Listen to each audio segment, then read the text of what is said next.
ചോറിനോടൊപ്പം അല്ലെങ്കിൽ ചപ്പാത്തിയോടൊപ്പം കഴിക്കാൻ പറ്റിയ അടിപൊളി ഡിഷാട്ടത്. വളരെ സിമ്പിളായിട്ട് നമുക്ക് വീട്ടിൽ തന്നെ ഉണ്ടാക്കാം. 2 മുട്ടയും അതുപോലെ 2 സവാളയും ആണ് ഇതിൻ്റെ മെയിൻ ഇൻഗ്രീഡിയൻസ്. ബാക്കി നമുക്ക് നോക്കാം. ഈ ഒരു അളവിൽ ഉണ്ടാക്കുകയാണെങ്കിൽ 4-5 പേർക്ക് ലാവിഷായിട്ട് കഴിക്കാം കേട്ടോ.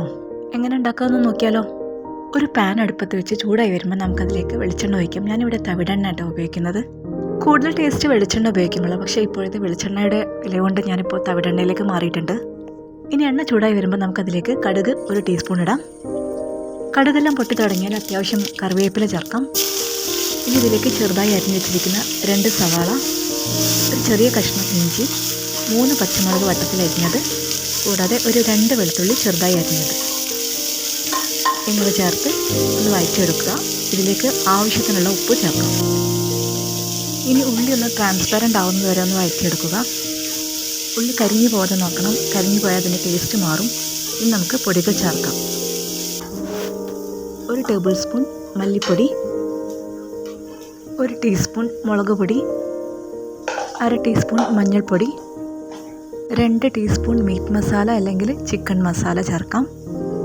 ഇനി എല്ലാം കൂടി നല്ലതുപോലെ മിക്സ് ചെയ്യുക. പൊടികളുടെ പച്ചമണം മാറുന്നത് വരെ ഒന്ന് വഴറ്റിയെടുക്കുക. ഇതിലേക്ക് ചെറുതായി അരിഞ്ഞ ഒരു മീഡിയം സൈസ് പഴുത്ത തക്കാളി ചേർക്കുക. ഇനി ഇതെല്ലാം കൂടി ഒന്ന് നല്ലതുപോലെ ഒന്ന് യോജിപ്പിച്ച് വഴറ്റുക. അതിനുശേഷം ഇതിലേക്ക് 1 ടീസ്പൂൺ ഗരം മസാലപ്പൊടി ചേർക്കാം. വീണ്ടും നല്ലതുപോലെ ഒന്ന് മിക്സ് ചെയ്യുക. ഇത് പെട്ടെന്ന് സോട്ടായി കിട്ടാൻ വേണ്ടിയിട്ട് നമുക്ക് 2 ടേബിൾ സ്പൂൺ ചൂടുവെള്ളം ചേർക്കാം. നല്ലതുപോലെ ഒന്ന് സോട്ട് ചെയ്തെടുക്കാം. ഇതിലുള്ള ഈർപ്പൊക്കെ പോയിട്ട് നമുക്കിത് ഡ്രൈ ഫോമിലാണ് വരിക. വെള്ളം ഒന്ന് വറ്റി വരുമ്പോൾ നമുക്കതിലേക്ക് 2 മുട്ട തട്ടി വയ്ക്കാം. എല്ലാം കൂടി ഒന്ന് മിക്സ് ചെയ്യുക. ഇപ്പോൾ ഒരു കുഴമ്പ് പരുവത്തിലുണ്ടാവും. ഇതൊക്കെ പോയിട്ട് നല്ല ഡ്രൈ ഫോമിലേക്കായിട്ട് വരും.